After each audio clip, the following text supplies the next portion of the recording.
Here we are, George Kambosos, deep in the ferocious compound. Just over 4.5 weeks out, putting in another brutal session here late at night. Mate, how is the body feeling? And mate, it must be just wrapped to bring another mega fight down under. Yeah, look, it's exciting, motivating, and we have been putting a lot of hard work in for this camp, training extremely well, and just very excited, focused, disciplined. Put a lot of hard work, like I said. Bring on May 12th. I'm here in my office. We just put in a hard session downstairs. You can hear the boys putting in their session now. You got Imam Katev, who's fighting on the undercard. You got the sparring partners down there putting in work. So this has been a very good camp, a very close-knit training camp, a good team. And as much as fighters will say this is their best camp and whatever throughout their careers, this truly has been my best camp to date, and we're looking forward to finishing off these last few weeks and doing the job on May 12th, shocking the world again. George, a lot of people have noticed the transition so much in your body and how you look. This is your third session today.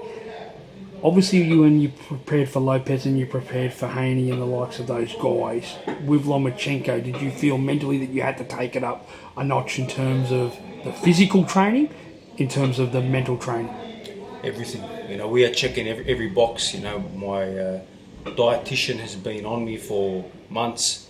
We've come with a plan. My coach, my lead coach, Anton Kadushin, has been on me for months. We've come with a plan. My manager, Jim Kambosos' father, he has his plan. And we have put this together as a great team, as a great, we're a fighting, shield. We come forward and we have made sure that no stone has been unturned, and when it comes to how my body's feeling right now, the way I'm looking physically, mentally, spiritually, I'm in a very good place right now, and I'm looking forward to shocking the world again. I get up for the big fights, and this is a big fight, a mega fight. Back in Australia, I get to go from what I've achieved already in the past. I get to go back to the top of the mountain. I've been at the top of the mountain. I'm looking forward to getting there and beating a legend like Lomachenko. Like I said, I respect Lomachenko a hell of a lot. But when we step inside the ring, there's no more respect. I have to do a job. I'm there for business. I was going to ask this question later, but it fits perfect for the interview right now. I was with Devin Haney last week, and he touched on the respect that he has for you and your father and the team and that. But he said, Nick, George does not need the money and he does not need to do this. But he said himself, you, Loma and Teo are the only guys that really, after you fought Lomachenko, can say that you've all fought the best. Did you get to have a look at that interview and actually think what he said? I did, and the amount of respect I have for Devin Haney and what he's doing, what he's achieved in his career, we have the utmost respect for him. I watched the interview, it brought a smile to my face, of the great words that he says and the truth that he says. It's the truth. Myself, step into the best, fighting the best, and not afraid of losing a fight, not afraid of testing myself against the elite. Same as Devin Haney, steps to the best. He's not afraid of taking an L, even though he hasn't lost yet. He doesn't care. He wants to fight the best. Lomachenko is the same. Teofimo Lopez, my bitter rival. I'll give him that respect, that he steps to the best. There's only a handful of us in the world of boxing that do it, and I wish more of the casual fans would respect it a little bit more. Yes, I've taken an L. Yes, Lopez has taken an L. Lomachenko's taken a couple L's. It's a fight game. We're fighting. There's going to be a winner and a loser. You want to see easy fights. You want to see great matchups, and what Devin Haney said in that interview is 100% correct, and I back that as well, and I support that as well. I respect it. He's made a bit of money, but George, how much money did you really make in those fights? Because he actually said to me, even off camera, he goes, Nick, George don't need the money. Yeah, look, for me, it's legacy. It's always been about legacy. For me, it's about, proving the doubters wrong. For me, it's giving that legacy when it's all said and done and my career is finished. I'm 30 years of age and I've got so much firepower still left. But one day it's going to come to an end. And I can say, you know what? I went and achieved 9 world titles, 10 world titles. I fought the best. I beat the best. I lost to the best. I brought the mega fights to my country. I went and fought the mega fights and won them overseas in America. I get to look back and I get to show my kids and my family, and especially where I'm from my Australian, support, my Greek heritage, my Greek support. I get to make both countries proud, and I get to say, that's the legacy I left for you guys. And when it's said and done, when I die one time, many years away, God willing, and people walk past my grave and say, you know what, Kambosos, what a warrior he was, what a legacy he left. And that's all we can do in life, leave that legacy where people turn back and say, that was him, that was that guy that stood to the best. You look at such great fighters we have, in our past that are not here today, and you sit there and respect them, you give them, their respect, and they have that immortality, and that's what I'm chasing, the legacy, the immortality. Because there's an integral part between the four of us. There's a bit of a twist here, with Devin, Loma, Teo and you know what I mean? You've beaten Teo, You've been in with Devin. Teo's beaten Loma, Haney's beaten Loma. There's a lot of twist. With George beating Lomachenko on May the 12th, what sort of spanner does that throw through the light division? Shakes the world up again. I've done it before. I'm very confident that we are going to do it again. I've had a tremendous camp with 4.5 weeks left. I'm ready to fight right now. But the time will come, May 12th will come, and we'll be 100% ready for that day, a new day, a special day, and a day where we get to shake up the world. You stated he's beat him and he's beat him and he's lost to him. The triangle theory does not work in boxing. Yeah. It never works in boxing. Styles make fights. I'll say it to the day. It comes to an end. Styles make fights, and I just feel like myself and Vasiliy Lomachenko, our styles are going to gel incredibly, and I feel that this is going to be a fight to remember. Like that fight with Lopez was one to remember forever. This is going to be one of them fights again. I'm ready to shake up the world and get back to the top of the mountain. This win, this victory here, puts me back to number one. Doesn't matter what they say, this win puts me number one, and I get to call the shots again. And that's what it's always been. I want to call the shots. I want to be in the mega fights, the big fights, and this door and this victory opens that door to them opportunities again. You were ringside for Haney Lomachenko, you and your team last year. George, in all honesty, and I know you've probably never said this before, and I'm going to try and get it out of you, when the bell rang that night and Loma lost a close fight, did you know in your heart, even though you had the Max Hughes fight coming up, did you know in your heart, right, the next time Loma steps in the ring, it's going to be with me? Did you think that night? I've always manifested everything in my life, and I've always said it that me and Lomachenko are going to fight somewhere, someplace. We are going to fight. This was before the fight was made. Now we've been meaning to fight many times, and here we are. We're less than 5 weeks out now till that day. I've manifested. It's a guy that I've wanted for a long time, and did I know it was going to be next? Obviously, I had a job to do first, but I knew that it was going to happen. It was going to be somewhere down the track. It was going to happen. And, a year later, here we are. Looking at Lomachenko's last fight and his fight before that, do you see the holes in Lomachenko that the previous opponents and even Haney struggled in certain stuff? Do you see the holes that he made and the mistakes that he made against Devin in the early rounds that stylistically you can bring that to this fight? Styles make fights. I got the firepower, I got the artillery, I've had a tremendous camp, I've got the right people with me right now, I've got the right team, the right sparring partners to not only pick apart them holes and make a statement in this fight. That's what I'm coming to do, make a statement, and God willing, everything will go to plan the way we have prepared, and we'll be ready to adapt. Whatever Lomachenko brings to the table, we'll be ready to adapt, and I'm sure he's such a great champion and a legend of the sport that he's coming with his style, he's coming with what he's seen from me, but best be aware, this is going to be different.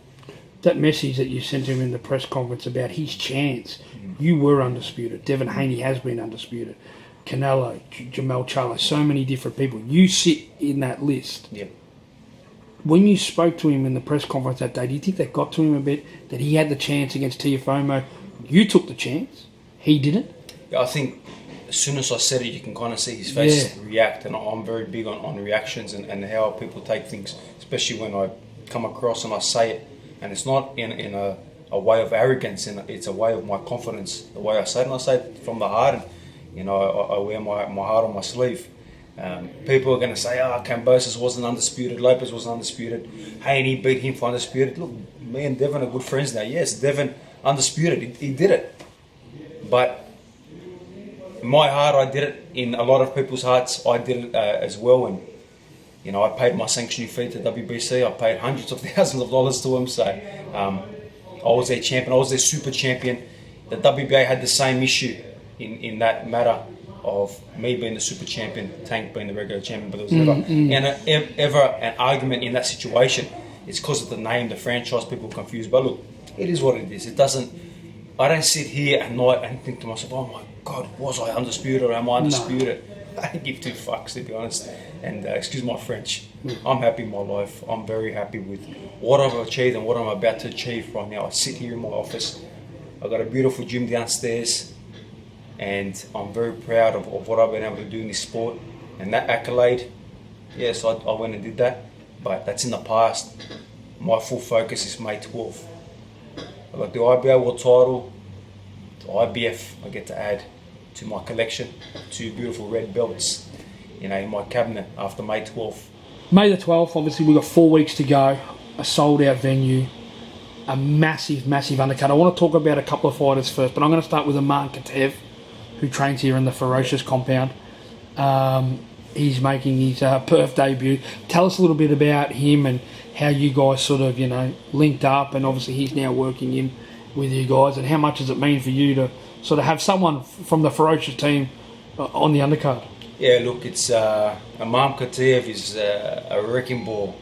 That was him before just punching the shit out of the walls, the pads and the bags, and my office is trembling, and I'm thinking, earthquake. I think he's walked out of the building. Yeah. He has left the building, everyone. He is a wrecking machine. This guy is better be of 2.0. Wow. You know, Olympic bronze medalist, should have been gold medalist. He did fight Ben Whittaker, who's got a lot of hype behind him. I'm confident he won that fight, but obviously went Ben's way. And, you know, Katev is a wrecking machine. He's on the undercard. We linked up many months ago. Yeah, right. Opened the doors for the team in this beautiful private gym. And I'm very proud to be able to have him on my undercard. My father, manager George Kambosos, has worked extremely hard for not only for myself, but I've been working extremely hard for Imam Katev to get him on the card.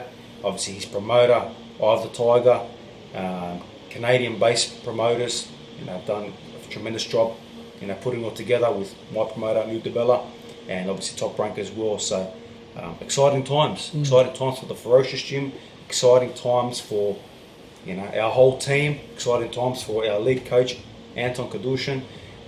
This is boxing, this is opportunities, and, you know, you get these opportunities, and I've been there before when I got my opportunities with Manny Pacquiao, when I was obviously his sparring partner, and obviously Mum's not my sparring partner, thank God. But he's my stable mate, and I've heard some stories around the country, like, is he going to be a hard one?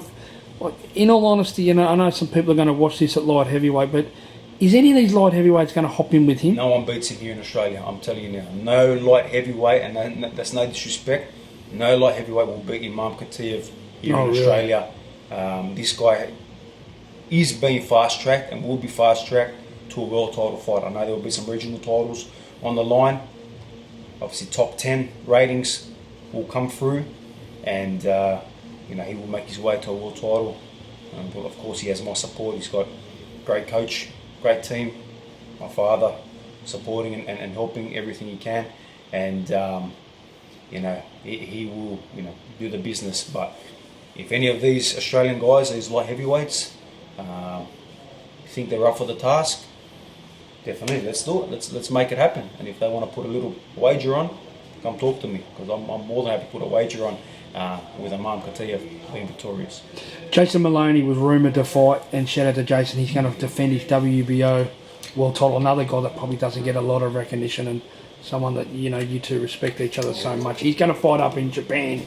His brother Andrew's going to fight on the undercard as well. And then you've got Sugar Neeks versus Nina Hughes. Talk about that fight and how much that is to add to the card. As, you know, we've got a triple world title headers here with Shanika and that fighting for our IBF and trying to get the belt back. Yeah, look, it's a fantastic card. Obviously, Jason was looking like he was going to be the co-main, but he's taken a massive opportunity to fight in Japan. Good on him, over there, good on him, and obviously, he deserves it. He doesn't get that. Again, the mainstream media don't give him that push, but great opportunity for him, and we're supporting him, backing him, and of course we got, his twin brother Andrew, who's a true champion. He's been at that level before, and he's still pushing hard to continue at that level. And obviously, this is the interim WBC world title. Win that belt, and bigger opportunities will arise for Andrew. Sugar Neeks as well, looking to get a world title back. I think WBA title. She had the IBF. Now looking for the WBA title. It's a fantastic card, great card. Got Imam Katayev regional belts. You got some heavyweight bangers on the card, and then you got the big one, Kambosos Lomachenko. So this is a fantastic card from the morning all the way through, and obviously you got my fight, the big pay-per-view fight, the big headline, and there will be some fights after with the time. Oh, really? You're going to throw a few other? There's going to be a couple after as well. So great card, great show for everyone. Sold out arena. The 16,000 people are going to get their money worth, and of course everyone watching on pay-per-view back home in Australia are going to get their money worth. Go out, support this show. This is real boxing. This is real fighting in this country. Never before, and I don't think never again in this country, the kind of fights that are coming and what I've been able to bring to this country. So support it, back it, and we'll do you proud.